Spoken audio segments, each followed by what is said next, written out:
everybody to TTRL. We are your hosts, Roxanne Gaio and Zachary Hines. Hey, Rox. hi. Happy National Jazz Month. Happy National Jazz Month. We got a little bit of everything for you in this episode. Yes, rock and roll, baby. So let's get mellow, baby, and dive on in. Here we go.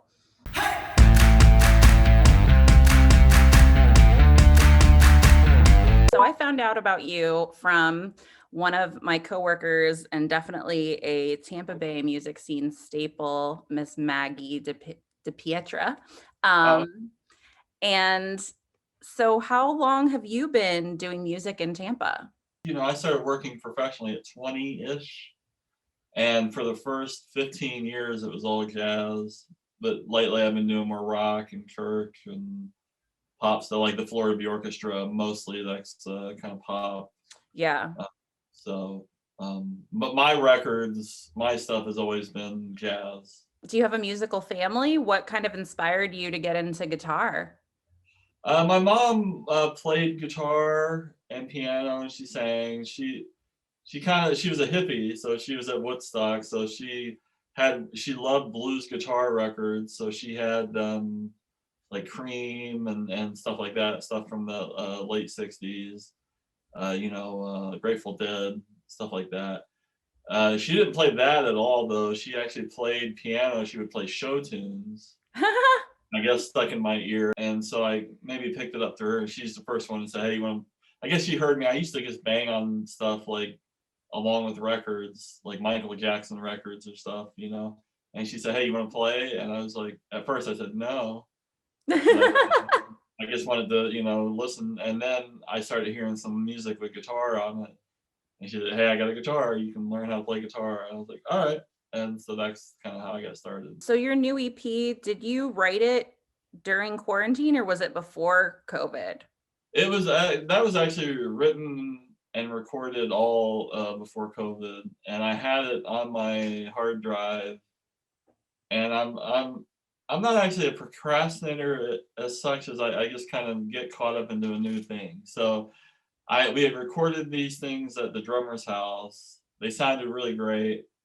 I just hadn't gotten around to mixing and mastering. And then, of course, I was writing some new stuff and I totally forgot about it. And then I had sent those guys some stuff to do virtually where they would, there's a couple other things on YouTube with those guys, with Dave and Dan, and Jeremy's on one of them, Jeremy Douglas.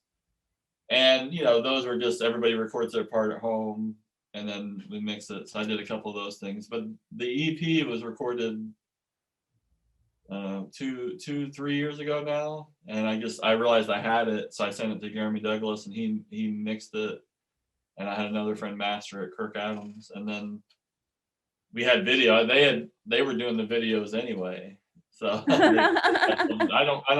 that's not my first thought is let me do a video, but they had done the video, and I was like, oh, this looks actually good enough that we could make this release it now that we have time. Well, I'm of the mind that like creativity is really what saves us on some level, even if it's for 15 minutes. Be creative, I think, is what everybody should be doing all the time, when they can,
Welcome. We are joined by, you already know, Creative Loafing editor and Zaddy in Chief, Ray Roa. There he is. Thanks for popping in. It is another weird week in news. We're in St. Pete a lot this issue. Anju is this Korean comfort food spot, and John Palmer Claridge went there, and we've got another round of openings, which we were talking about, Roxanne. This morning I stopped by the Corner Club, which is open today, and a lot kind of stood to change, especially inside. You can't smoke inside anymore.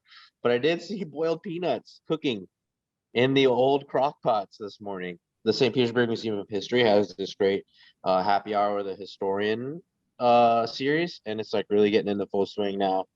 And there's actually a great sex advice column. It's about cheating and old cheating in the past, way in the past, and like the burden of knowing when it comes to cheating. And it was interesting to read. Always great. Is it like someone in a relationship has cheated on their current partner, but a while ago? Yeah, so it's a 29-year-old guy in a relationship with a female. He cheated some years ago, and Oh man, he's frozen right at the climax of the story. Right at the climax. But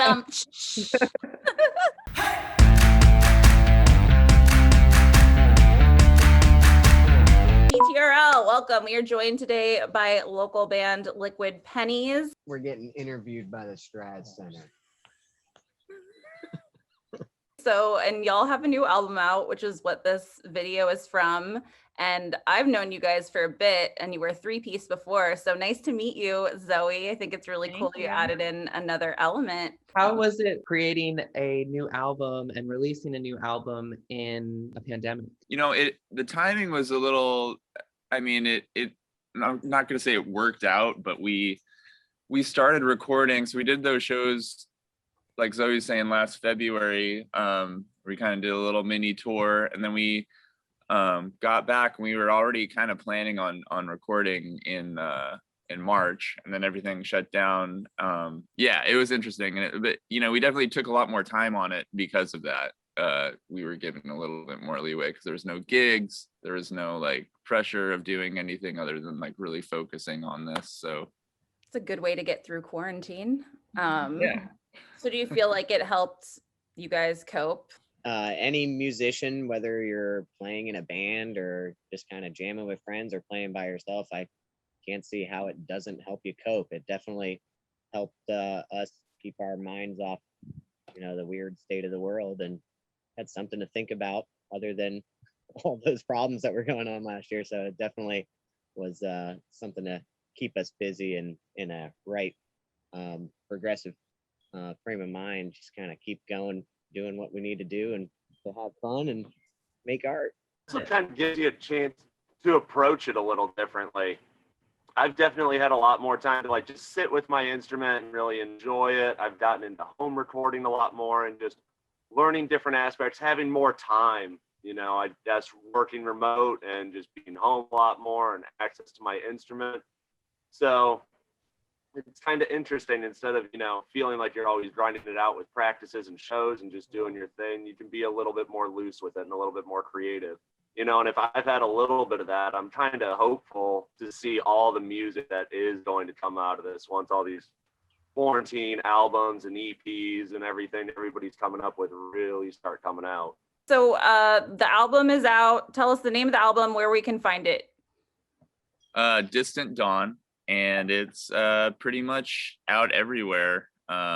We've got on, you know, all the streaming services, and we actually also just put it out on YouTube if you want to hear just the full album without any interruptions, because it's meant to be one piece. If you have the time and patience to listen to it, all the songs kind of go together as like one movement. So YouTube, if you don't want to pay any money, we're on Bandcamp if you want to, you know, contribute a little bit, but Buy it on a Friday on Bandcamp when all the money goes to the musicians. Thanks, guys. Have a good day. All right, you too. Bye now. Yeah, thank you. Bye.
stoked with the way it turned out.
Really stoked with the way it turned out.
I'm really stoked with the way it turned out.